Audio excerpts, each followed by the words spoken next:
I'm going to get stuck straight into this quickly because I got a lot of questions about Bitcoin, and obviously you guys know I've put 2 positions in Bitcoin. First one pulled out in January, did really well, entered on February, and both of my entries have met the rules of my speculation strategy, and they've been the amount of funds that have been allocated to those plays have met my risk management and my money management rules of my total portfolio, and I used pure technical analysis to get involved with those based on historical testing. So whilst everyone's losing their shirt looking at Bitcoin and worried, oh, it's crashing, and you tend to fall in the trap of basically listening to the masses, listening to the hearsay on social media and all the rest of it. Look, some of it might be true, some of it might be false, but at the end of the day, I just want to play the probabilities, and the probabilities are based on historical price because that's all we've got, okay? And if the charts are a graphical representation of human behavior, then as humans don't really change too much, we can identify patterns that have a high probability, go back, look if they've played out before, and then build rules around those to make, to give us a high probability of earning money, and that's it. And if you're managing your risk properly and you're managing, you're not gambling money that you can't afford to lose, and you know that you've got an edge, that is what trading is. That's what professional poker players do. That's what professional traders do. And I just want to share some kind of insights on why I got involved when I did, and take you back to really kind of a higher macro view, a bird's eye view, so that you can calm down a little bit, particularly if you're in Bitcoin, or maybe you're thinking about buying it. I'm not going to be giving you any advice on whether to buy it or not. That's not my job, but my job is to trade, and it's something I've been doing for many years now. So let me give you some insight. So the first thing I want to do is go over to Bitcoin, and as you can see on the daily time frame, this is what everyone's seeing, right? This is like up, down, down, down, down, up, down, and people who live day to day are the ones that are most polarized, okay? And they have the most problems, and they believe in the good the most, and they believe in the bad the most, and they get swung around in emotions, okay? People who live month to month are a bit more calmer. People who live year to year are even more calmer, right? Because the broader or the longer the time and space horizons in your mind, the calmer you are. And if you're a trader or an investor, I really do recommend that you develop a longer term time horizon in your mind, and you have the ability to deal with longer time frames, okay? One, instant gratification is not going to do you very good as a trader or an investor, but 2, you don't want to be swung around, because it's a hard enough game as it is. When your emotions are taking over because you're swung day to day from good to bad, and you're in this rut, okay? That is not going to do your trading any benefits.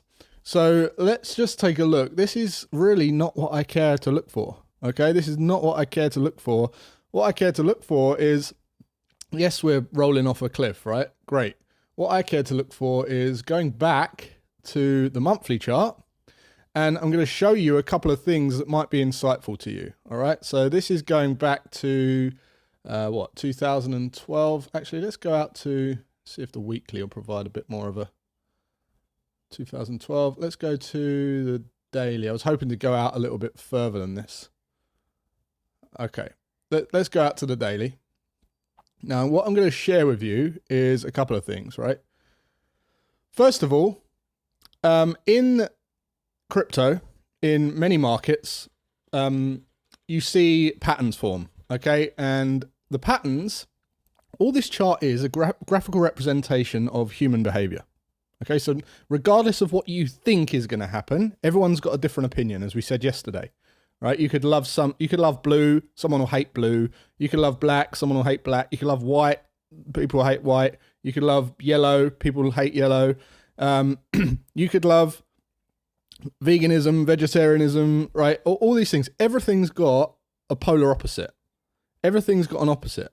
So when you're trying to trade off of news and you're trying to look at Twitter for announcements, okay, that's crazy, because no matter what is said, what number comes out, what figure comes out, one thing I've learned is you do not know how the market's going to react purely because everyone's got a different opinion. And what's good to you is bad to someone else, and what's bad to you is good to someone else.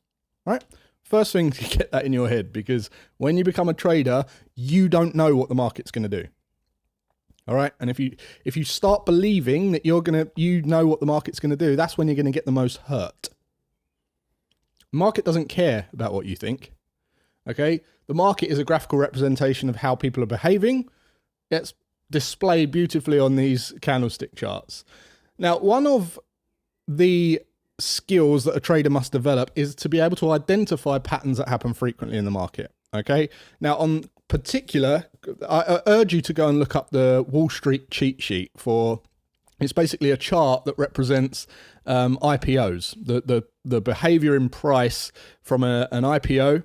And how that behaves, how it skyrockets, all the hype, and then the kind of sell-off, and all the different emotions that are taking place in that chart. And you can overlay that chart onto many, many markets, including crypto, ICOs, and you'll see that it's phenomenal. You know, you'll see that the pattern is so accurate. Now, what I'm looking at, I know that in crypto in particular, and dollar yen, a few other pairs, New Zealand dollar, euro dollar, Aussie dollar, a few other pairs, right? Plus cryptocurrencies, what we see are these compression channels. All right. Now, compression channel is where price gets stuck in a supply demand zone and it compresses and gets tighter and tighter. And then we see either a roll off, then a rally, or we see the rally breakout straight away. And I've done extensive testing on that particular pattern because that's a pattern that I spent a long time developing. It's worked for me in other markets. I noticed it in crypto. I went and done a ton of testing. I did 10 years of testing before I even considered getting involved because I want 10 years worth of data. And then back in 2018 is when I got involved. Late 2018, which was Bitcoin, you know, it was coming up, it was 10 years old and I got involved then, right? So that was the first time I'd placed a trade in Bitcoin, and I come out with a huge profit. And we did very well. And then I took the money out, put it straight back in, and I did exactly the same thing, exactly the same analysis, exactly the same, pattern, and exactly the same entry. Okay. The first thing I'm not doing is looking day to day. The first thing I'm doing is looking out on a macro view.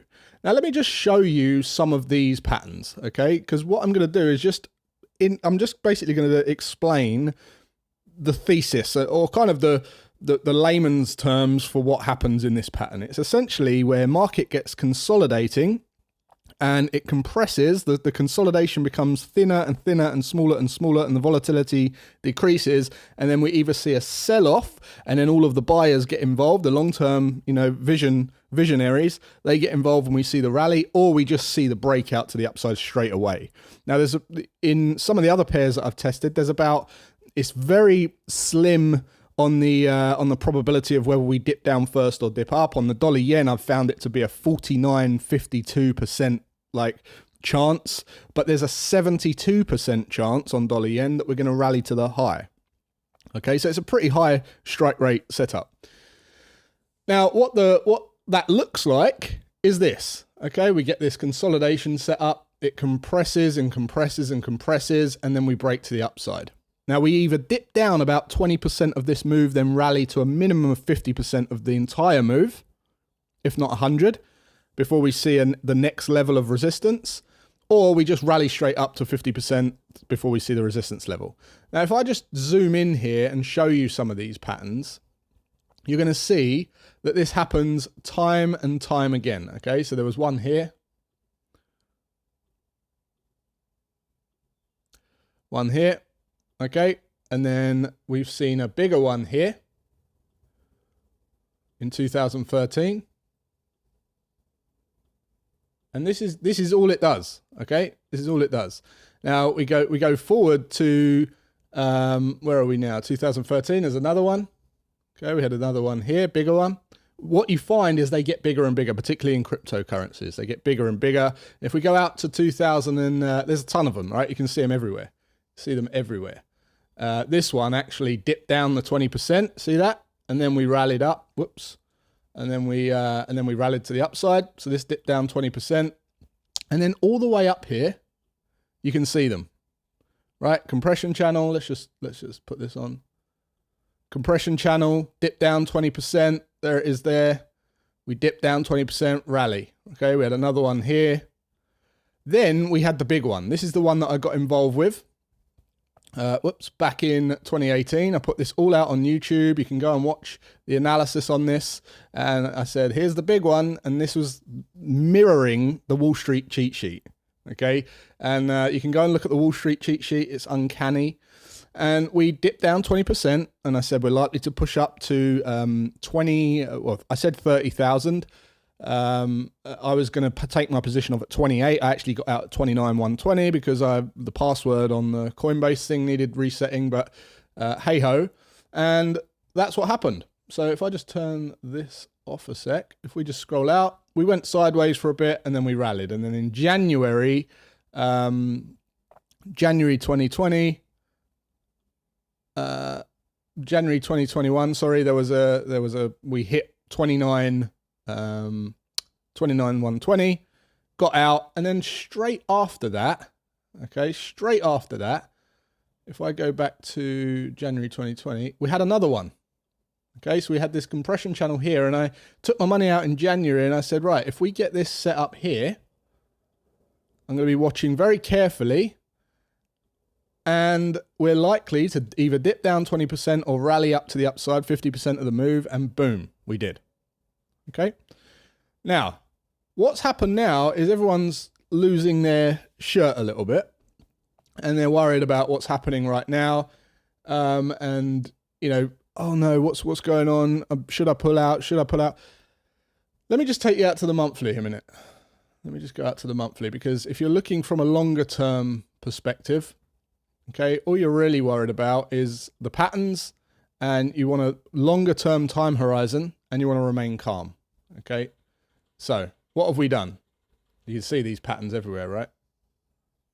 Let's just draw these on a bit closer. So just in the last, like we can see 1, 2, 3, and now what we're doing is doing exactly the same thing. This is what we call a bullish flag pattern. Okay, so it's still a consolidation pattern, still a compression channel. And we are seeing exactly the same thing play out. It is a sideways move, a compression channel, a consolidation setup, a bullish bat pattern, a bullish flag pattern. If you go and check out flag patterns, you'll see that this is a bullish flag pattern.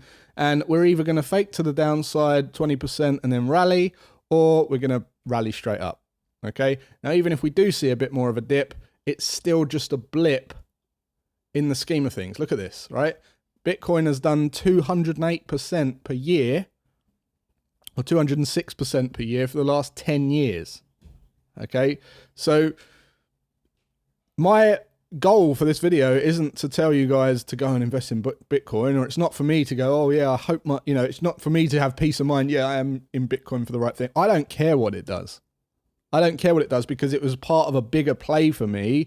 That is part of an overall speculation strategy where I'm allowed to allocate a portion of money to a punt based on historical data still, and play the high probability odds, and that's it. And if it loses, it's money that I can afford to lose. I don't care, right? I made up 10, what do we make? 10 times the amount on the original one.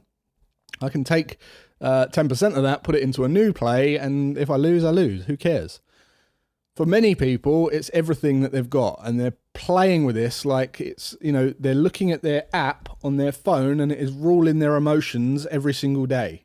And that is having a knock-on effect on their work, their relationships, their opportunities that they're getting in their life, their finances, their well-being, their health, their social group, everything. Don't be that guy, right?